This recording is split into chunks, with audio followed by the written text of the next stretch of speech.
کس زباں سے ہو بیان داستانی اہل بیت، مدح گوئے مصطفیٰ ہے مدح خانے اہل بیت، جن کے گھر میں بے اجازت جبرائیل آتے نہیں، قدر والے جانتے ہیں قدر شان اہل بیت۔ حضرات، ہم لوگوں نے پرمغز نصیحت افروز ولولہ خیز ایک بیان سماعت کر لیا حضرت قاری بختیار صاحب قبلہ دام ظلہ نورانی کی طرف سے، اور الحمدللہ زندہ دلی کا ثبوت بھی دیا، اور ایک خطاب اور حضرت علامہ مولانا علاء الدین صاحب قبلہ دام ظلہ نورانی سے سماعت کرنی ہے۔ بس ان علماء کرام کی دعاؤں کے وسیلے سے میں کچھ دیر کے لیے آپ حضرات کے سامنے حاضر ہوا ہوں۔ آئیے پھر ایک مرتبہ اور درود پاک اللہ رب محمد صلی اللہ علیہ وسلم، نحن عباد محمد صلی اللہ علیہ وسلم۔ حضرات، کربلا کا جو خونی منظر ہے، اگر ہم اس کو غور سے دیکھتے ہیں اور جب اس پہ غور و فکر ہوتا ہے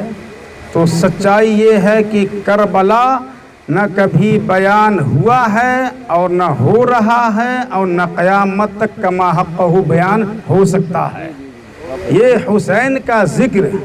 یہ عام ذکر نہیں ہے، یہ حسین کا ذکر مثل مشک کے ہے۔ جو لوگ مشک استعمال کرتے ہیں انہیں اچھی طرح تجربہ ہے کہ مشک کو جب آپ لے ہاتھ میں اور جتنا رگڑیں گے، جتنا اسے گھیسیں گے، اتنے ہی اس کی خوشبو میں نکھار پیدا ہوتا جائے گا۔ یہی اس سے بھی اعلیٰ حسین اعظم مولا حسین کا ذکر ہے کہ آپ اسے جتنا زیادہ کریں گے اس ذکر میں اور خود میں اتنا نکھار پیدا ہوتا جائے گا۔ حضرات، آپ ملاحظہ کیجئے، آقا کے دیوانوں علیہ السلام کربلا کا یہ منظر کوئی بناوٹی داستان یا ناول نہیں یا قصہ نہیں ہے، یہ کسی مقرر کی لفاظی نہیں ہے، کسی قلمکار کی قلم کی جولانی نہیں ہے، بلکہ کربلا معلیٰ کی تاریخ ایک حقیقت تاریخ ہے جو رہتی دنیا تک اس کا بدل کبھی کوئی پیش نہیں کر سکتا ہے۔ حقیقت تو یہ ہے، آپ نے سنا ہوگا کہ حضرت ابراہیم علیہ السلام نے اپنے لخت جگر کے نازک سے حلق پہ چھری رکھی، کس حال میں رکھی؟ آنکھوں میں پٹی ڈال لی کہ کہیں بچے کی محبت غالب نہ آ جائے، قربانی پیش کرنے میں تقصیر واقع ہو جائے، لیکن قربان جائے عظمت مولا حسین پہ۔ مولا حسین نے اپنے نگاہوں کے سامنے اپنے ہاتھوں سے اپنے لخت جگر کو تیار کرتے ہیں، اور اس کربلا کی میدان میں نانا کے دین کی حفاظت کے لیے، نانا کے دین کی حفاظت و فروغ و بقا کے لیے قربانی پیش کرتے ہیں۔ ایک نہیں، انیکوں قربانیاں پیش کرتے ہیں۔ حق تو یہ ہے کہ پورا گھر کا گھر لٹا دیا۔ حضرات، ذکر کربلا سے پہلے مناسب یہ ہے کہ اہل بیت کا ذکر ہو، مقام عظمت اہل بیت بھی ہو کہ اللہ نے اہل بیت کی عظمت کو کیا بنایا ہے، ہمیں اہل بیت کے ساتھ کیا سلوک کرنا چاہیے، ہمیں اہل بیت کے تعلق سے اپنے دلوں میں کیا سوچ و فکر رکھنی چاہیے۔ آپ ملاحظہ فرماتے چلے۔ حضرات، بخاری شریف کی حدیث ہے، آقا کونین علیہ الصلوۃ والسلام نے ارشاد فرمایا، لا یؤمن احدکم حتی اکون احب الی من والدہ وولدہ والناس اجمعین۔ ترجمہ سماعت فرمائیے، باب الایمان بخاری شریف میں ہے۔ آقا کونین علیہ الصلوۃ والسلام نے ارشاد فرمایا، تم میں کا ہرگز اس وقت تک مومن نہیں ہو سکتا۔ کب تک؟ جب تک محبت نہ کرے، کس سے؟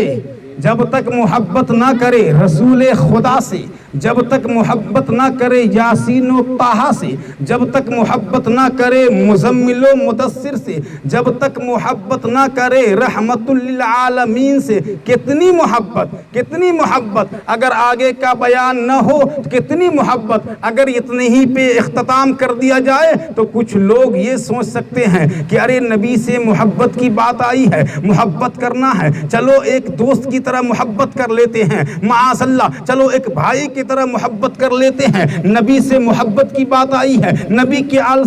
سے محبت کی بات آئی ہے، چلو ایک گلی کے نوجوان کی طرح محبت کر لیتے ہیں، معاذ اللہ، لیکن قربان جائیے وہ فصیح و بلیغ جس کے سامنے عرب کے بڑے بڑے فصحاء نے گھٹنے ٹیکے ہیں، جن کے سامنے عرب کے بڑے بڑے زبان دان گھٹنے ٹیکے ہیں، انہوں نے ارشاد فرمایا کہاں تک حتی اکونا احب الی من والدہ و ولدہ والناس اجمعین، اس وقت تک ہرگز مومن نہیں ہو سکتے جب تک تم محبت نہ کرو اپنے ماں باپ سے زیادہ، جب تک تم محبت نہ کرو اپنی اولاد سے زیادہ، جب تک تم محبت نہ کرو پوری کائنات سے زیادہ، اس وقت تک تم مومن ہو ہی نہیں سکتے۔ آپ اندازہ لگائیے، ہرگز کسی نے ترجمہ کیا کامل مومن نہیں ہو سکتے، یعنی یہ کہ ادھورا مومن رہے گا، نہیں، یہ لا لائے نافیہ ہے، نفی کے لیے آیا ہے، اور ہرگز مومن یعنی مومن نبی سے محبت کے بغیر مومن ہو ہی نہیں سکتا ہے۔ آپ ملاحظہ فرمائیے، آقا کونین علیہ الصلوۃ والسلام کی بارگاہ میں ایک صحابی آئے، عرض کرتے ہیں یا رسول اللہ میرے گناہ بہت زیادہ ہے، میں کیا کروں کہ میرے گناہوں میں کمی آ جائے، میرے گناہ ختم ہو جائے۔ آقا کونین علیہ الصلوۃ والسلام نے ارشاد فرمایا تم آج سے پانی پلانا عام کر دو، جب تم پانی پلاؤ گے تو تمہارے گناہ کمتے چلے جائیں گے، ایک دن ایسا ہوگا کہ تمہارے سارے گناہ ختم ہو جائیں گے۔ آپ اندازہ لگائیے، جب ایک عام انسان کسی کو پانی پلا دے تو اس کے گناہ ختم ہو سکتے ہیں، عاشقان اہل بیت اور حسین کا عاشق حسین کے نام پہ اگر شربت بانٹے، شربت پلائے تو یقیناً حسین کا فیض اسے ملے گا۔ آپ ملاحظہ فرمائیے، اور حقیقت تو یہ ہے ہم عاشقان حسین کا یہ عقیدہ ہے کہ اگر رب تبارک و تعالی جان پہ ظلم کرنا اگر حرام نہ کرتا تو ہم عاشق کربلا، عاشق حسین اپنے جسم سے خون کو نچوڑ کے مولا حسین کے نام پہ اس کو نچھاور کر دیتے اور یقیناً قبول ہوتا، لیکن جان پہ ظلم کرنا یہ حرام ہے، اس لیے ہم ماتم نہیں کرتے ہیں بلکہ حسین کے نام کا شربت تقسیم کرتے ہیں۔ اللہ تبارک و تعالیٰ نے ارشاد فرمایا قُلْ لَا أَسْأَلُكُمْ عَلَيْهِ أَجْرًا إِلَّا الْمُوَدَّةَ فِي الْقُرْبَى، اے محبوب آپ فرما دیجئے، کیا کہا؟ اے محبوب یہ آپ فرما دیجئے اگر میں کچھ چاہتا ہوں تو وہ یہ ہے کہ میرے قرابت داروں سے محبت کرو۔ اب قرابت دار میں تو بہت لوگ تھے، صحابہ کرام کا مجمع ہے، جان نثاران رسالت دست بستہ کھڑے ہوتے ہیں، عرض کرتے ہیں یا رسول اللہ قرابت داروں میں وہ کون لوگ ہیں جن سے محبت کرنے کا حکم ہے؟ آقا نے فرمایا علی، فاطمہ، حسن اور حسین، اور قیامت تک آنے والی ان کی اولاد سے تم محبت کرو گے، دنیا میں بھی کامیاب اور آخرت میں بھی کامیاب ہوگے۔ حضرت صدیق اکبر رضی اللہ تعالیٰ عنہ، محبت کی بات آئی، نماز پڑھا کے نکلے، حضرت مولا حسن مسجد کے باہر کھیل رہے تھے، بچپنے کا عالم ہے، حضرت صدیق اکبر نے عمر نہ دیکھی، محبت کے لیے آقا نے فرما دیا، فوراً لیے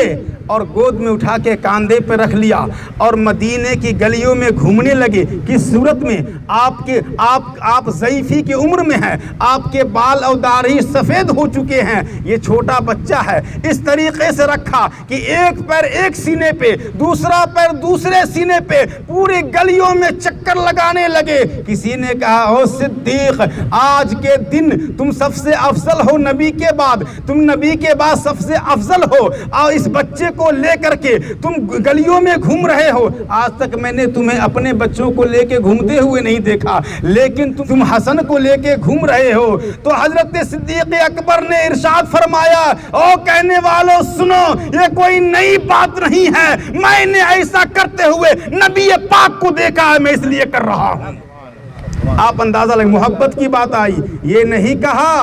کہ صدیق اکبر کبھی میرا نواسا آ جائے تو اسے کاندھے پہ بٹھا لینا، یہ نہیں کہا، بلکہ یہ محبت کے لیے کہا۔ صحابہ نے دیکھا کہ کون کون کارہائے نمایاں انجام دیا جائے جس سے محبت ظاہر ہو، تو صحابی اس پہ چلتے رہے۔ آج اگر ہم حسین اعظم کے نام اگر لنگر کا اہتمام کرتے ہیں یہ بھی محبت ہے، آج اگر پروگرام کرتے ہیں یہ بھی محبت ہے، آج اگر ان کے اہل بیت کے نام کچھ اہتمام کرتے ہیں یہ بھی محبت ہے۔ محبت کی کوئی میعاد مقرر نہیں کیا، جو کام کرے، جن کاموں سے محبت ظاہر ہو وہ سارے کام آپ انجام دے سکتے ہیں۔ جن کاموں سے محبت ظاہر ہو وہ سارے کام کو آپ انجام دے سکتے ہیں، اور صبح قیامت تک جو وہ سارے کام انجام دیں گے یقیناً ان کو فیض ملتا رہے گا۔ درود پاک پر اللہ رب محمد صلی اللہ علیہ وسلم، نحن عباد محمد صلی اللہ علیہ وسلم۔ حضرات چونکہ 11 بج چکے ہیں اور الحمدللہ مفتی صاحب قبلہ جلوہ افروز ہیں، حضرت مولانا علاء الدین صاحب قبلہ بھی جلوہ افروز ہیں، انشاءاللہ بشرط حیات پھر ہوگی ملاقات۔ اللہ تبارک و تعالیٰ کی بارگاہ میں دعا ہے مالک مولا کہنے اور